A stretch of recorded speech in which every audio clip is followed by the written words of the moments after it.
Magandang araw po, welcome po sa aking channel, Love9 TV. Patalasasan po, meron po ba kayong mga properties na napapabayaan or non-performing assets? Plan nyo ibenta, pero wala kayong oras sa pagbenta nito. Kung ito'y pagkakatiwala nyo po sa amin, tawag lang po kayo sa aking numero, usap po tayo, gawin ko po ng video for free. Yes, libre po, wala po kayong babayaran. Tutulungan pa namin kayong mabenta ang inyong property. Kami na po bala sa marketing, sa boosting or paid ads. Even sa tripping, hindi na po kayo mapapagod sa pag-entertain ng mga buyers. Kami na po bala sa lahat. Tawag lang po kayo. Nandito po tayo ngayon sa Tagaytay kung saan meron po tayong bagong video presentation. Isang 3-story house and lot na may lot area na 430 square meters. Ito po ay corner lot at ang bahay naman ay may floor area na 580 square meters. May 6 bedrooms with own toilet and bath. Yung master bedroom po ay may walk-in closet at jacuzzi. Ang maid's room at driver's room ay may kanya-kanyang toilet and bath. Then meron din pong motor room sa basement, sister tank with water supply. Ang swimming pool po ay may sukat na 10 by 5 meters at 5 feet ang lalim at meron din pong waterfalls. Meron pong dirty kitchen, laundry area o service area. Sa covered car garage naman ay kakasya dalawang SUV. Meron po itong malaking storage. Then sa entrada naman, meron pong koi fan. May foyer, powder room, living, dining, kitchen, at poolside veranda na meron pong outdoor shower room at toilet. Sa second floor naman po ay meron pong another family living room, then dining area with its own powder room at mini balcony. Sa third floor naman po ay may dalawang malaking kwarto na may sariling toilet and bath and linen room with spacious game room, family room, convertible for office room. Ang flooring po ay Nara wood planks, buong flooring hanggang attic. Even staircase ay Nara. Then mulawin hardwood din po ang hand railing. Then yung kitchen countertop naman po hanggang toilet countertop ay hardwood mulawin ang ginamit nila. Breakfast nook, ganun din po, mulawin hardwood. Then lahat ng pintuan ay made of Nara. All windows and sliding doors are PVC. Then ang ceiling naman, ganun din po, PVC ceiling ang ginamit nila. Then yung trusses, steel I-beam, cement tiles roofing with gazebo and barbecue area connecting towards the pool and garden area. Yan po ang kagandahan pag arkitekto po ang may-ari. Ito pong pasad ay naka-natural stone cladding. May wall-mounted lamppost. At dito sa kabilang side naman ay yung covered car garage na kung saan kakasya po ang dalawang sasakyan. Yan po yung main door at mamaya po pasok tayo dyan. Check po natin dito sa labas. Dito po ay parte po ito ng fish pond na kung saan meron pong maliit na bridge.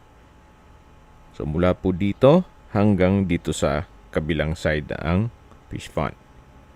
So nakatago po mga isda kaya wala po tayong makita sa ngayon. Mula po dito, lilipat naman po tayo dito sa may poolside. Dito po sa side garden ay may sari-saring ornamental plants at ang buong 430 square meters ay nakabakod na po yan at mataas po ang concrete fence. Maisingit ko lang po, ito pong property ay nasa Barangay Road. Wala po ito sa loob ng subdivision. Kaya wala pong restrictions at wala po kayong monthly na homeowners association dues. Ito po'y nasa mataas na lugar. Ang estimated elevation above sea level ay 1,840.9 feet. Napakatahimik po ng lugar, sariwang hangin, at malamig po ang klima. Kaya napakaganda po nito para sa inyong retirement o bahay bakasyunan. Then kung gusto nyo man maging income generating, pwede nyo naman po itong ipasok sa Airbnb. Gawa ng meron namang swimming pool at meron pa pong 6 na kwarto. Then yung driver at maid's quarter, pwede pong gawing caretaker's room. So yan po, tunghayan nyo po itong napagandang property na last project ni architect. Yung mismong owner po. Meron lang pagbabago sa kanilang plano, kaya ibebenta na lang ito. Actually, silang mag-asawa na lang po ang nakatira dito. Kaya masyadong malaki na po para sa kanila. Although dream house po nila ito, pero kailangan i-let go na po. Ang distance, location at travel time pati presyo po dito ay pakiabangan na lang po sa dulong parte ng video. At yung asking price naman po nila is negotiable. So, upon checking the property, pwede po tayong mag-counter offer sa asking price nila. At tungkol naman po sa mga furnishings o mga kagamitan sa loob ng bahay, yung mga built-in po, syempre, automatic na yung kasama. Then may ilang mga personal stuff si Madam na tatanggalin nila. Kaya semi-furnished lang po ito. So bago tayo pumasok dito sa main door, check natin itong garahe.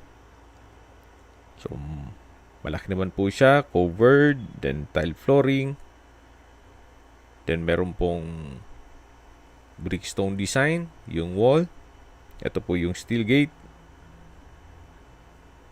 Then mula po dito sa garahe, matatanaw natin yung main door. Then another access door sa dulo. Yan po yung hagdan na papunta naman sa storage. Malaki po yan ang espasyo niyan. Dito naman po yung foyer o silid tanggapan. Mula po dito naka wood planks na nara, then high ceiling. Then may light fixtures. Yung mga collection of plates, di po kasama yan. Then dito naman po yung powder room. Naka solid wood door.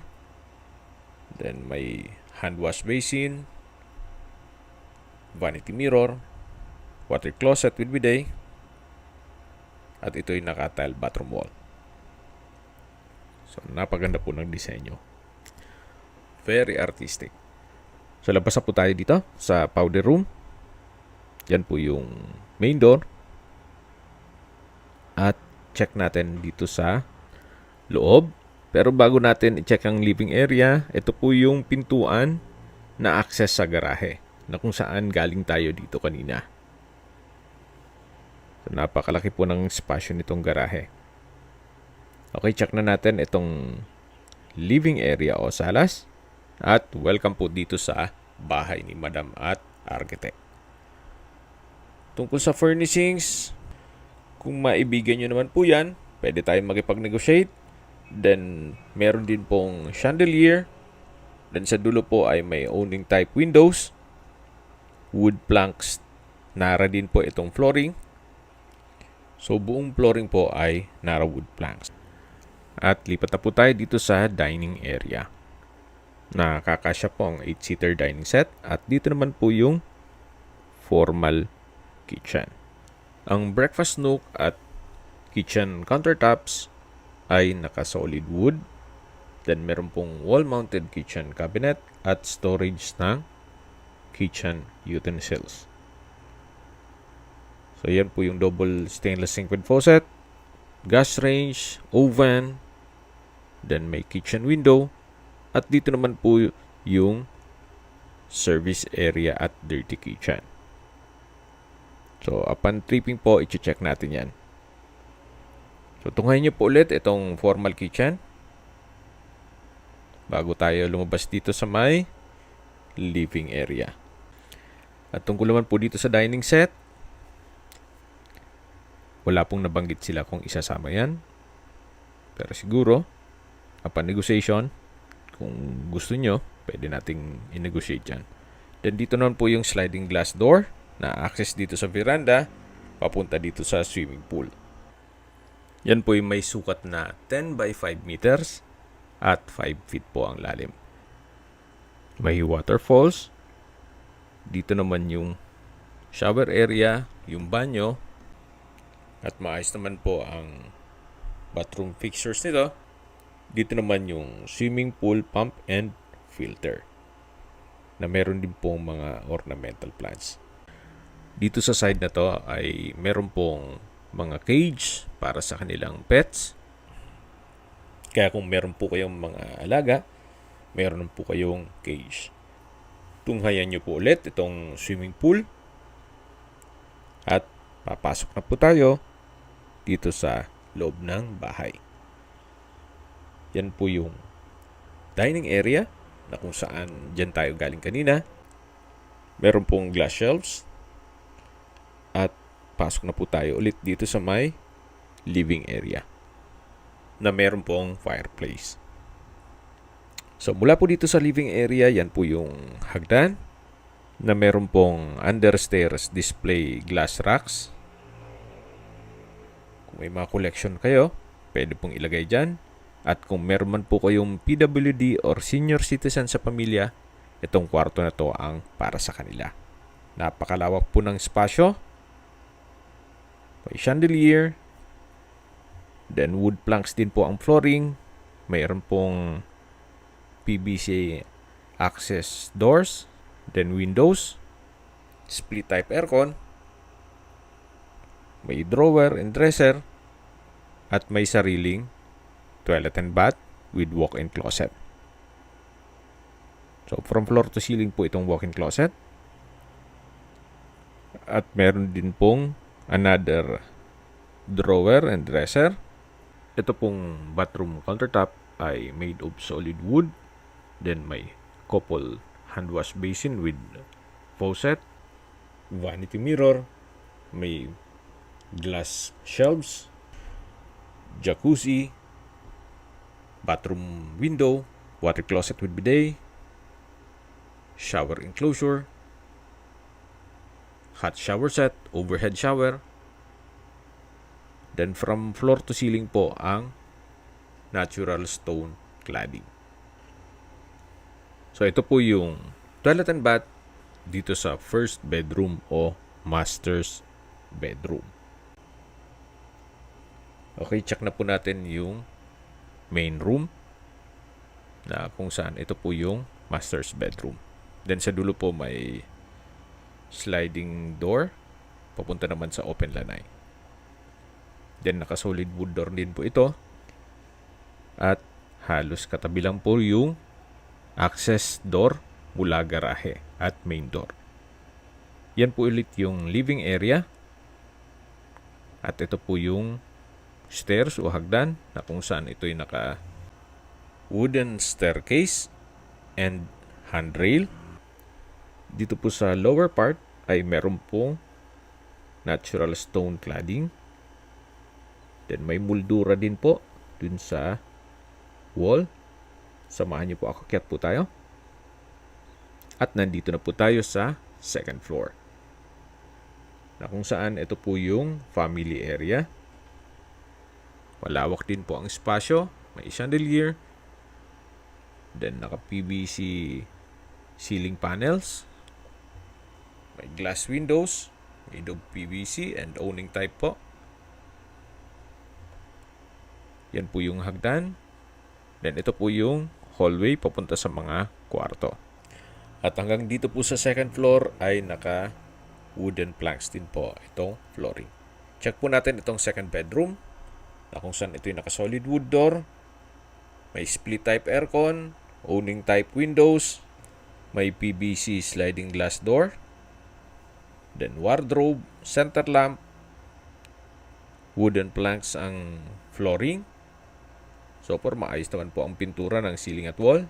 May pin lamps at meron po itong sariling toilet and bath. May bathroom countertop, hand wash basin, water closet with bidet, shower enclosure, then may overhead shower, May bathroom window. Tile bathroom wall. So, para wala po kayong papagawa dito. So, yan po yung toilet and bath dito sa second bedroom. Yan po yung tinutukoy ko na access door. Punta sa maliit na balkonahe. At upon tripping po, check natin yan. At lalabas na po tayo dito sa pangalawang kwarto. At paglabas po natin, matatanaw yung family area, then yung hagdan. At ito po yung hallway. Ito naman po yung third bedroom o pangatlong kwarto. Ito po yung naka-solid wood door din po. At sa spasyo, malaki din po. May wardrobe. May bed frame and mattress. Study table. Owning type windows. PVC sliding door na access papunta sa maliit na balkonahe. So, ito po yung pangatlong kwarto. Okay, labas po tayo ulit dito sa may hallway. Then, check natin yung pang-apat na kwarto o fourth bedroom. Ito pong fourth bedroom ay ganun din po, naka-solid wood door. Then, sa spasyo, halos same size lang din po dun sa mga naunang kwarto. May owning type glass window. May wardrobe, bed frame and mattress. At may sariling toilet and bath. Na maayos naman po ang toilet fixtures. So labas po ulit tayo dito sa pang-apat na kwarto. Then mula po dito, meron pong hagdan. Papunta yan sa third floor. At dito naman po yung altar na meron pong drawer, then display cabinet. At dito naman po sa side na to ay meron pong dining area. Kung sakali man po na mag-midnight snack at tinatamad na bababa pa po, meron na pong espasyo dito. Then may powder room dun sa dulo. Then may mga customized owning type windows. Ito po yung powder room. May bathroom countertop, water closet with bidet. At mula po dito sa may dining area, meron pong access dito sa balkonahe. Actually, kung malaking pamilya talaga kayo, pwede po ito for another room. So, depende po yan sa inyo kung ano magiging purpose niyo dyan. So, ito na po yung hagdan na papunta naman sa third floor. Naka-solid wood staircase and the handrail. So, same design lang po nun sa hagdan sa baba. At nandito na po tayo sa third floor. Ito pong side na to ay pwedeng gawing office. So, sa ngayon, nilagyan nila ng bed frame and mattress na pwedeng tulugan kung sakali talagang maraming bisita. Yan po yung hagdan kung saan tayo galing kanina. At dito naman po yung hallway. Check na po natin itong pang 5 kwarto. So sa spasyo, malaki naman po siya. Then may bed frame and mattress, bedside table, PVC ceiling, may wardrobe, meron pong sariling toilet and bath kung saan maayos naman po ang toilet fixtures nito. May bathroom countertop, vanity mirror, hand wash basin. Halos same setup lang po ng mga nauna. Then may overhead shower at water closet with bidet. So, ito po yung toilet and bath ng 5th bedroom. So, labas po tayo para check natin yung pang-6 na kwarto. Ito pong pang-6 na kwarto ay naka-solid wood door din po ito. Napakalaki din po ng espasyo. May wardrobe, may bed frame and mattress, bedside table, customized glass windows, wood planks flooring, split-type aircon, PVC ceiling panels, at mayroon pong sariling toilet and bath na may bathroom countertop, hand wash basin, vanity mirror, may water closet with bidet, shower enclosure, tile bathroom wall, overhead shower, at may hot shower set. So, ito po yung toilet and bath ng 6th bedroom. Yan po, tunghayin nyo po. Meron din po palang chandelier at drawer and dresser. Sa labas na po tayo. Dito po sa isang pintuan, ito po ay stock room. Actually, pwedeng another room na naman to eh.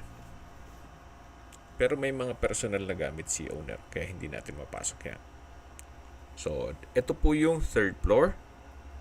At bababa na po tayo. So, sa mga nag-skip po ng video, summarize ko lang po. Ito pong property ay nandito po sa Tagaytay. May total lot area po ito na 430 square meters at ito'y corner lot.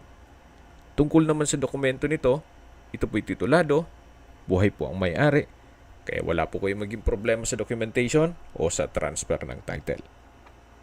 Ito pong buong bahay ay may usable floor area na 580 square meters. Meron po itong 6 na kwarto with own toilet and bath. Then, meron din pong maids at driver's quarter na may sariling toilet and bath. Ang garahe po nito ay kakasya ang 2 sakyan. Then, ang swimming pool naman po ay may 10 by 5 meters ang sukat at nakabakod na po buong property. Hindi po ito nasa loob ng subdivision, kaya wala po kayong babayaran na monthly dues at wala pong restrictions. Kaya kung sakali po na gusto nyo maging income generating itong property na to, pwede nyo pong ipasok sa Airbnb o staycation business. Sa distance, location at travel time portion na po tayo. So, mula po sa Tagaytay City Market, ang distance is 1.7 kilometers at ang travel time is 4 minutes. Mula naman po sa Picnic Grove, isa sa tourist spots dito sa Tagaytay, ang distance is 3.3 kilometers at ang travel time is 6 minutes. Mula naman po sa Tagaytay Rotonda, ang distance is 2.2 kilometers at ang travel time is 4 minutes. Kompleto na po doon gaya ng malls, hotels, restaurants, banks, schools, church, at hospital. At yan po yung like kung binabanggit sa inyo na dapat nyo i-consider sa paghanap ng property, yung meron pong malapit na hospital. Hindi ko naman po sinasabing sakitin kayo. Yan naman po for emergency purpose lang naman.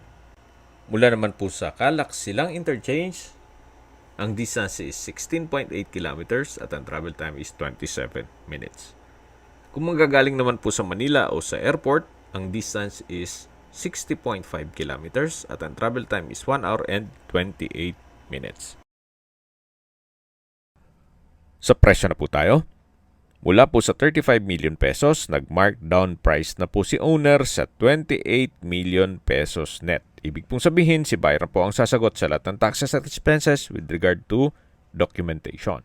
Kung may mga katanungan po kayo, tawag lang po kayo sa aking numero. At sa mga kababayan naman natin na sa ibang bansa, meron po akong WhatsApp, Viber at Telegram.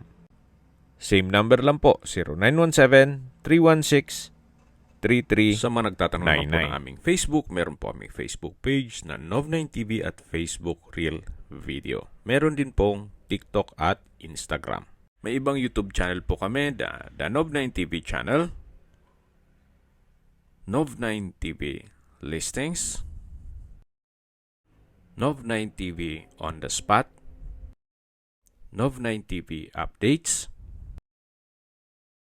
at Nov9TV House Rental.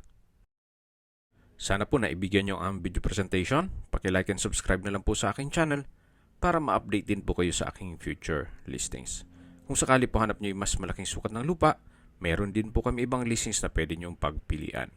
Huwag po kayong mag-atubiling tumawag sa amin. Then, let us know your budget para malaman namin kung anong property pwede naming ilog sa inyo. Sa lahat pong viewers, subscriber at nagtiwala po sa amin, salamat po sa suporta. Ingat po kayo lagi at yung pamilya. Maraming salamat po.